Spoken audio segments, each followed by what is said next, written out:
pemirsa, apa kabar Anda hari ini? Dan selamat berjumpa kembali dalam program KKP News. Pada edisi bulan Maret ini, kami akan menyajikan informasi terkini seputar kelautan dan perikanan. Senang sekali saya Wenti Mawenda. Dan saya Anggita Lutfi akan menemani Anda 30 menit ke depan dari Gedung Minabari 4 Kementerian Kelautan dan Perikanan. Inilah KKP News selengkapnya. Kita awali informasi pertama pemirsa. Untuk menggenjot pertumbuhan ekonomi di daerah dan meningkatkan produksi udang nasional, Kementerian Kelautan dan Perikanan akan membangun kawasan budidaya udang terintegrasi senilai 2,25 triliun di Kabupaten Sumbawa, Nusa Tenggara Barat. Menteri Kelautan dan Perikanan Sakti Wahyu Trenggono telah meninjau lokasi untuk memastikan pembangunan percontohan tambak udang modern yang luasnya lebih dari 500 hektar tersebut sudah mendapat dukungan dari masyarakat. Berikut liputan selengkapnya. Inilah lokasi pembangunan percontohan kawasan budidaya udang terintegrasi yang akan dibangun oleh Kementerian Kelautan dan Perikanan sebagai implementasi program terobosan untuk mendorong volume dan nilai produksi udang nasional. Terletak di Kecamatan Moyo Utara, luas kawasan budidaya mencapai 528 hektar yang mencakup 3 desa, yakni Desa Penyaring, Desa Kukin, dan Desa Baru Tahan. Sebagian besar lahan pembangunan merupakan tambak udang rakyat yang sudah tidak produktif karena hanya mengandalkan pengelolaan tambak secara tradisional. Menteri Sakti Wahyu Trenggono saat meninjau lokasi memastikan tambak akan dibangun secara modern dengan sistem pengelolaan air yang baik sehingga tidak mencemari lingkungan. Sesuai perencanaan, akan dibangun 1.811 kolam budidaya dengan produktivitas per hektarnya mencapai 40 ton per siklus. Jumlah tersebut jauh lebih tinggi dibanding produktivitas tambak udang tradisional yang hanya 0,6 ton per tahun per hektar. Pembangunan tambak udang terintegrasi di Pulau Sumbawa ini sekaligus untuk mengenjot produktivitas udang nasional, di mana pemerintah menargetkan volumenya mencapai 2 juta ton pada tahun 2024. Produksi udang nasional saat ini baru mendekati angka 1 juta ton yang menempatkan Indonesia sebagai negara nomor 5 penghasil udang di dunia. Pembangunan tambak udang terintegrasi dengan anggaran mencapai 2,25 triliun rupiah ini sudah mendapat persetujuan dari masyarakat pembudidaya. Sebab keberadaan tambak udang diyakini dapat mendongkrak produktivitas dan menjadi lapangan kerja baru bagi warga lokal. Kementerian Kelautan dan Perikanan juga memastikan tidak akan merusak hutan mangrove existing, justru akan membangun area mangrove baru untuk memperluas area hijau di kawasan tambak terintegrasi. Melanjutkan berita pembangunan kawasan budidaya udang terintegrasi tadi, redaksi KKP News melakukan wawancara lebih mendalam dengan Menteri Kelautan dan Perikanan Sakti Wahyu Trenggono. Wawancara tersebut mengenai strategi untuk masa depan tambak udang di Indonesia. Berikut berita selengkapnya. Jadi syarat produktivitas udang tinggi itu salah satunya adalah infrastruktur budidayanya harus benar. Dia harus punya yang namanya tandon, lalu kemudian dia harus punya instalasi limbah, supaya setelah selesai budidaya ini sebelum airnya kembali ke laut itu dipastikan bahwa airnya itu bersih. Syarat berikutnya adalah bibitnya yang bagus. Dipastikan bahwa bibitnya itu bibit yang bagus. Dan yang keempat itu adalah pakannya juga harus yang bagus. Ini hanya bisa dilakukan menjadi sebuah tambak modern yang berbasis dengan kawasan. Pemerintah ingin install investasi di satu daerah di mana lahannya milik masyarakat dan kemudian masyarakat jadi berpartisipasi di dalamnya untuk kemudian jadi meningkat tingkat pendapatan atau kesejahteraan. Nah, bagi pemerintah ketika ini diinstal itu menjadi satu pertumbuhan ekonomi baru. Ini harapannya begitu. Selain produksi nasionalnya menjadi meningkat. Kita ingin mencapai kira-kira sekitar 5.000 hektar yang tambak modern. Nah, kalau itu bisa berhasil dan mencapai best practice, itu kita sudah cukup signifikan produksi nasional. Lalu yang kedua adalah merevitalisasi tambak rakyat. Yang 0,6 itu kita bisa naikkan menjadi 5 atau 10 ton saja per hektar, itu cukup signifikan. Begitu. Berita selanjutnya datang dari Provinsi Bali, pemirsa. Menteri Trenggono kembali memimpin kegiatan bersih-bersih pantai dan laut yang dikemas dalam program Bulan Cinta Laut atau BCL. Kegiatan yang dilakukan di Pantai Kuta Kabupaten Badung, Bali ini diikuti sebanyak 250 peserta dari berbagai kalangan. Acara yang digelar pada 10 Maret lalu mendapatkan apresiasi dari berbagai pihak. Menteri Trenggono juga menegaskan bahwa laut bukanlah tempat sampah raksasa. Kemudian Menteri Trenggono mengajak seluruh masyarakat untuk terus konsisten dalam mengelola sampah, khususnya sampah plastik yang paling banyak memunculkan kerusakan. Selengkapnya kita simak melalui berita berikut ini. Kementerian Kelautan dan Perikanan terus berkomitmen untuk menjaga laut dan menjamin keberlanjutan sumber daya alam yang ada. Dicanangkannya program Bulan Cinta Laut atau yang disebut dengan BCL, Menteri Trenggono mengajak seluruh masyarakat untuk peduli terhadap sampah laut yang merupakan penyebab dari kerusakan. Selain menegaskan bahwa laut bukanlah keranjang sampah, pada kegiatan bersih-bersih pantai dan laut yang dilaksanakan di Pantai Kuta Bali beberapa waktu lalu, Menteri Trenggono juga menegaskan bahwa gerakan Bulan Cinta Laut ini menyadarkan kita bahwa ekologi menjadi sangat penting. Jadi laut itu adalah sumber kehidupan, laut adalah masa depan, jadi kalau lautnya rusak, lautnya kotor, maka kehidupan juga kotor.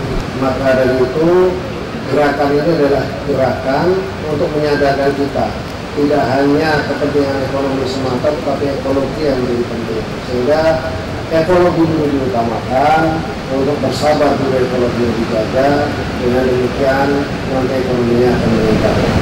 Selain memimpin jalannya kegiatan bersih-bersih pantai dan laut dari sampah, Menteri Trenggono turut mengapresiasi program peduli sampah yang diusung pemerintah Provinsi Bali, yakni dengan dibentuknya tim Pokja Persampahan. Bahkan menurutnya, program tersebut implementasinya dapat diselaraskan dengan BCL, sehingga gerakan yang dilaksanakan menjadi lebih besar begitupun dengan hasilnya. Selain dukungan dari masyarakat, Menteri Trenggono juga merangkul Pemda sekitar untuk terus optimis membangkitkan kesadaran masyarakat dengan konsisten mengelola sampah. Gerakan Cinta Laut Bersih ini, agar ini menjadi satu gerakan yang bisa menimbulkan rasa dari seluruh masyarakat di Indonesia. Dan tentu dari sisi pemerintah kita akan terus intens dan aktif bekerjasama dengan pemerintah daerah tentunya untuk juga kepada anak-anak sekolah, ya saya berharap begitu kerjasamanya bisa memberikan gambaran bagaimana buruknya keadaan apabila laut kita itu tidak bersih. Sementara itu, berdasarkan dari data sampah Provinsi Bali, terdapat 32.623 ton per tahun sampah plastik yang terbuang ke saluran air, hingga menyebabkan kebocoran sampah masuk ke laut. Dari total sampah tersebut, 48% berhasil ditangani oleh pemerintah dan penggiat sampah plastik. Namun, hanya 4%-nya saja yang telah didaur ulang. Data lainnya menyebutkan sekitar 2.588 ton sampah saat musim angin barat telah dikumpulkan sejak tahun 2020 hingga 2022 di wilayah Kabupaten Badung. Banyaknya sampah tersebut memacu pentingnya mengolah sisa-sisa kemasan sekali pakai dan barang-barang plastik lainnya menjadi produk bernilai tambah. Dengan dilakukannya kegiatan bersih-bersih pantai dan laut Bali sekaligus menjadi titik terakhir dalam sepekan, yang sebelumnya acara bersih-bersih pantai dan laut digelar di Ternate, Pulau Morotai, dan Raja Ampat. Bulan Cinta Laut, mantap! Beralih ke berita selanjutnya pemirsa. Menteri Kelautan dan Perikanan Sakti Wahyu Trenggono melakukan serangkaian kunjungan kerja di Provinsi Maluku Utara pada 7 Maret 2022. Menteri Trenggono memulai kunjungannya di Kota Tidore Kepulauan dengan mendapatkan gelar kehormatan dari Sultan Tidore sebagai anak adat Kesultanan Tidore, yakni Saiku Ngolo Maoti. Menteri Trenggono juga secara simbolik membuka perhelatan acara Festival Kampung Nelayan Tomalo tahun 2022. Berikut informasi selengkapnya. Dalam kunjungan kerjanya ke Kota Tidore Kepulauan, Provinsi Maluku Utara, Menteri Trenggono resmi diangkat atau dikukuhkan sebagai anak adat Kesultanan Tidore dengan gelar Saiku Ngolo Maoti, yang berarti pimpinan armada perikanan. Prosesi adat yang dilaksanakan di Kedaton Kesultanan Tidore ini berlangsung dengan hikmat dan dilakukan secara langsung oleh Sultan Tidore Husain Altingsyah. Dalam sambutannya, Menteri Trenggono berharap dengan amanah yang diberikan kepadanya, ia akan dapat terus memajukan sektor kelautan dan perikanan demi kesejahteraan seluruh masyarakat Indonesia. Jadi mohon doa restu dari pasukan dan seluruh ini apa yang sudah dianugerahkan kepada saya sebuah tanggung jawab besar memimpin kelautan armada kelautan ini untuk memberikan dan dapat membawa berkah dan membawa manfaat bagi masyarakat khususnya. Usai menerima pengukuhan gelar adat, Menteri Trenggono bersama Gubernur Maluku Utara dan Wali Kota Tidore Kepulauan secara simbolis membuka dan mengikuti perhelatan acara Festival Kampung Nelayan Tomalau tahun 2022. Dalam kegiatan ini, Menteri Trenggono mengatakan bahwa implementasi kebijakan penangkapan ikan terukur akan dapat membangkitkan perekonomian masyarakat perikanan, khususnya masyarakat pesisir. Saya pikir ini menjadi bagian dari juga implementasi kebijakan kita di kelautan perikanan untuk mengangkat, menggeser pertumbuhan ekonomi di sektor kelautan itu ke daerah. Jadi itu salah satu yang kita sampaikan melalui Pak Wali Kota tadi, bahwa haknya nelayan lokal itu ada, dia harus menjadi tuan rumah di negeri sendiri atau di wilayah sendiri. Itu intinya. Jadi momentum ini akan kita gunakan menjadi satu momentum yang sangat bagus karena ini memang sudah menjadi kegiatan turun-temurun. Ya. Jadi ini harus kita kembangkan, kita besarkan.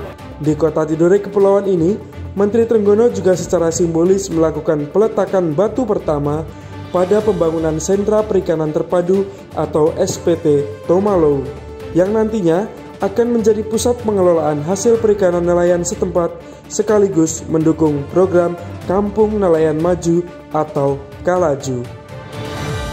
Nah Gita, sekarang kita beralih ke Pulau Morotai, di mana Pulau Morotai, Maluku Utara terdapat desa yang hampir 100% penduduknya bekerja sebagai nelayan penangkap ikan tuna. Para nelayan di desa tuna ini menangkap tuna dengan cara yang tradisional dan cukup unik, yaitu dengan cara menggunakan layang-layang. Benar sekali Wenti. Nah, tradisi menangkap ikan menggunakan layang-layang ini sudah dilakukan turun-temurun oleh masyarakat sekitar dan dinilai lebih ramah lingkungan. Nah, mau tahu bagaimana cara kerja alat tangkap tradisional ini? Berikut liputannya.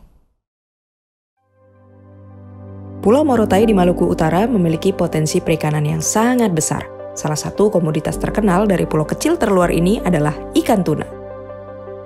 Sebagian besar nelayan Morotai yang merupakan nelayan tradisional mencari ikan tuna di laut lepas untuk dijual kembali ke koperasi nelayan ataupun unit pengolahan ikan yang ada di desa mereka. Seperti yang terlihat di Desa Sangowo Timur, Kecamatan Morotai Timur. Desa ini layak disebut sebagai desa tuna, karena dari 300-an kepala keluarga, hampir 80%-nya menggantungkan hidup dari hasil tangkapan ikan tuna. Ada yang bekerja sebagai nelayan tuna, mengolah anakan tuna atau madidihang menjadi ikan asap siap jual, dan ada juga yang bekerja di koperasi unit pengolahan ikan tuna. Para nelayan tuna di Desa Sangowo Timur melaut menggunakan kapal ukuran 1,5 sampai 3,5 gross ton dengan lokasi penangkapan hingga 30 mil dari bibir pantai. Jarak yang cukup jauh untuk kapal ukuran sekecil itu sebenarnya ya. Yang unik dari nelayan tradisional Desa Sangowo adalah menangkap ikan menggunakan metode layang-layang. Metode ini memang cukup umum bagi nelayan tradisional di wilayah timur Indonesia. Selain pembuatan layang-layang yang tidak memakan biaya besar, metode ini juga dinilai lebih ramah lingkungan, karena nelayan biasanya dapat memilih ikan yang berukuran besar untuk ditangkap. Kita harus pakai itu, pakai layang-layang, supaya cepat, kita dapat ikannya cepat. Nah, tidak sama kayak longlai begitu. Longlai itu agak lambat. Kalau kita pakai metode yang tadi, itu cepat. Kita cepat bunuh ikan dan cepat hasil juga banyak. Cara kerja alat tangkap ini seperti bermain layang-layang di daratan.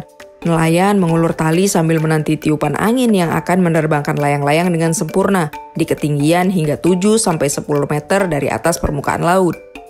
Setelah layang-layang berada di ketinggian, umpan akan bermain-main di permukaan laut untuk memancing perhatian si ikan tuna.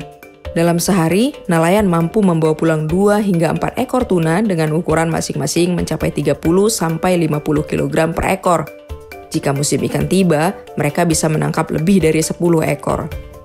Besarnya jumlah tangkapan saat musim ikan, tak ayal para nelayan mampu menghasilkan uang jutaan rupiah dalam satu hari. itu kan kita bisa pilih ikan. Menurut saya kalau pilih ikan itu, kalau kita lihat ikan yang biasa, yang kecil kan, itu kita angkat saja, kasih lompat umpan itu yang tadi itu kayak tadi itu. Dan bisa ikan yang kecil tidak makan.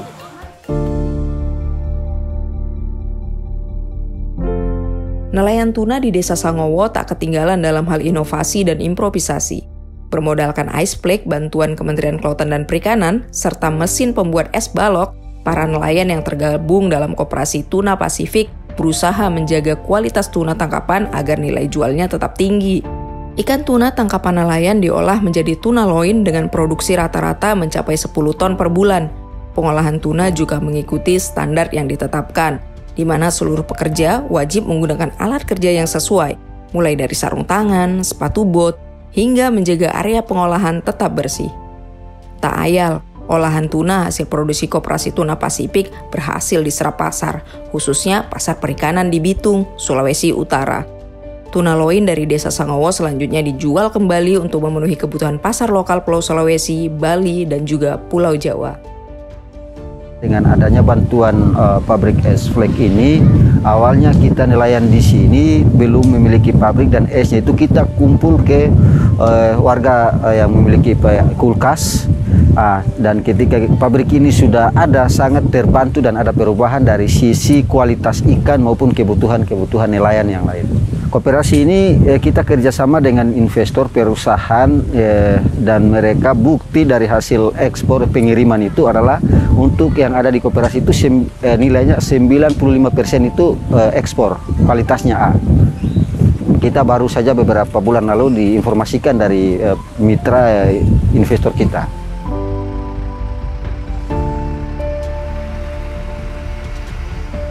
Laut Morotai masih bagus dan masih bersih, jadi kita nelayan tuna Pulau Morotai, marilah kita sama-sama menjaga Laut Morotai supaya ke depan lebih bagus lagi.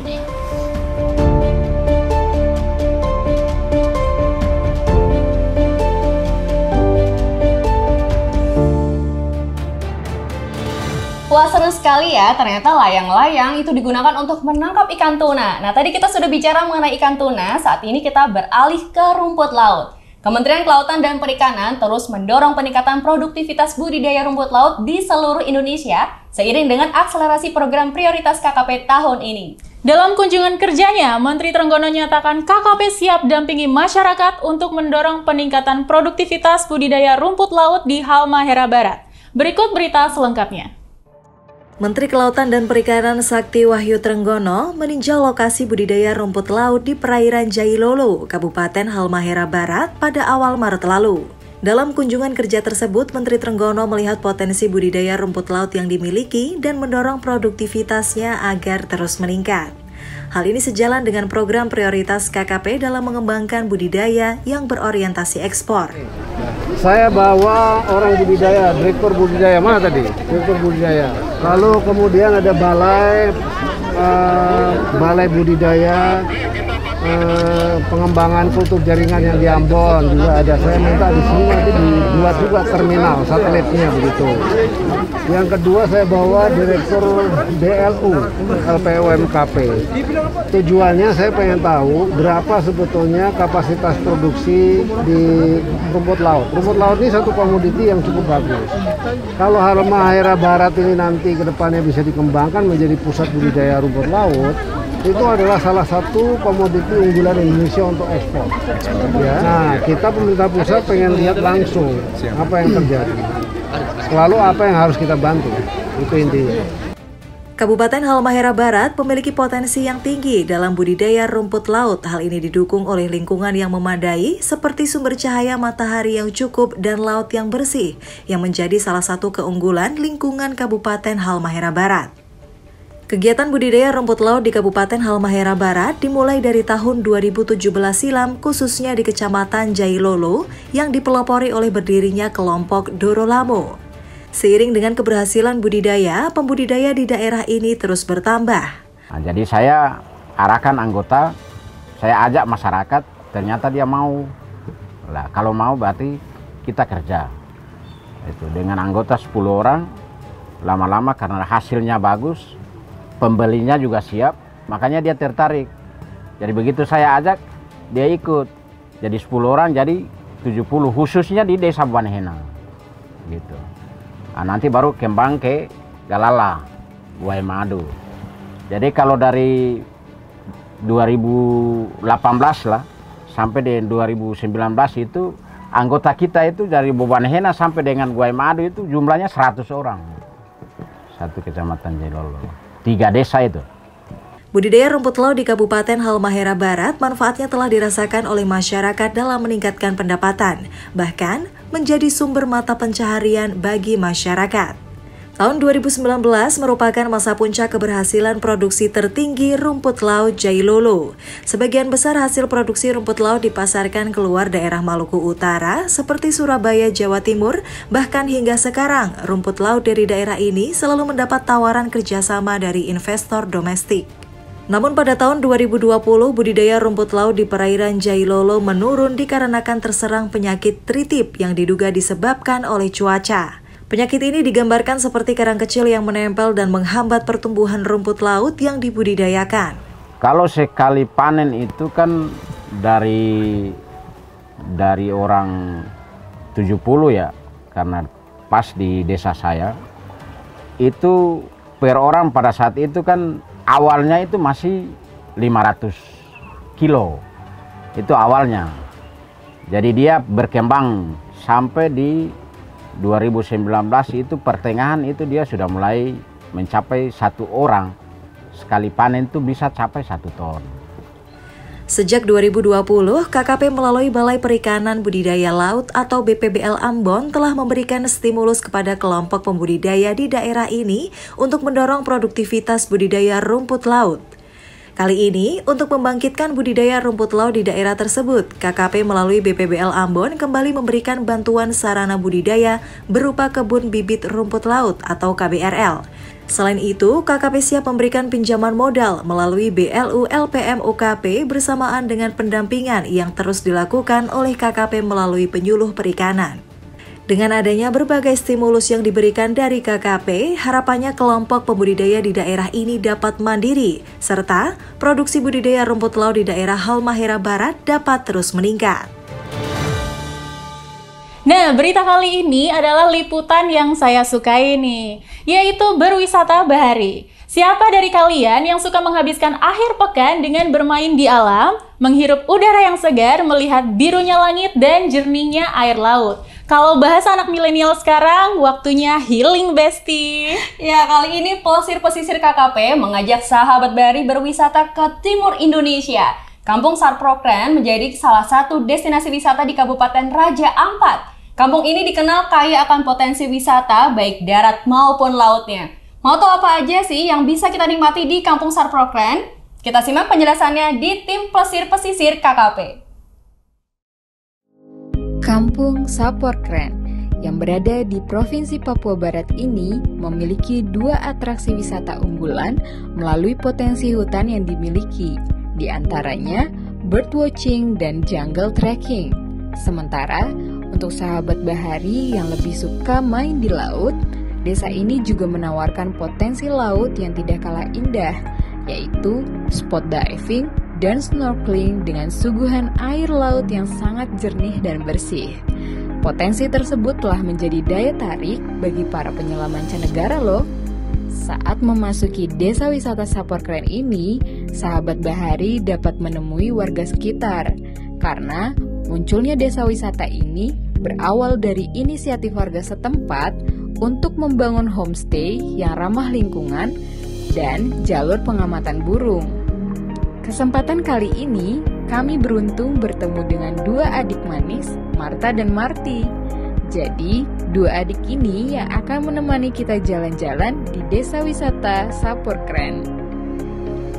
Nah, inisiatif warga asli Sarprokren ini berhasil membawa desa wisata ini mendapatkan penghargaan loh sahabat bahari. Jadi, di tahun 2019, Desa Wisata Sarprokren berhasil menyabet penghargaan dari Indonesia Sustainable Tourism Awards dengan Green Bronze pada kategori pelestarian lingkungan. Penghargaan ini diberikan atas dedikasi masyarakat yang mampu memanfaatkan potensi hutan dan laut secara bertanggung jawab dan berkelanjutan, dan menjadi bukti nyata peran serta masyarakat dalam melestarikan alam, sekaligus dapat meningkatkan perekonomian mereka juga. Keren banget ya mereka. Semoga sahabat Bahari bisa berkunjung ke desa wisata Sapor Keren ini juga ya. Ajak saudara dan orang-orang tersayang. Eits, tapi jangan lupa untuk tetap menjaga kebersihan hutan, terlebih lautnya. Karena laut yang sehat akan memberikan kita langit yang biru. Sampai jumpa di Plesir Pesisir selanjutnya. Wah, seru sekali ya. Nah, Raja Ampat ini salah satu tempat yang harus masuk ke list wisata yang wajib dikunjungi. Bolehlah ya nanti kita agendakan untuk berkunjung ke Kampung Saproken. Wah, boleh banget tuh. Baik pemirsa, wisata Bahari tim Plesir Pesisir tadi di Kampung Saporkren menjadi akhir dari berita KKP News edisi kali ini. Update terus informasi seputar kelautan dan perikanan dengan menyaksikan KKP News melalui channel YouTube kami. Saya Wenti Mawenda. Dan saya Anggita Lutfi mewakili kerabat kerja yang bertugas mohon undur diri. Salam Bahari dan sampai jumpa.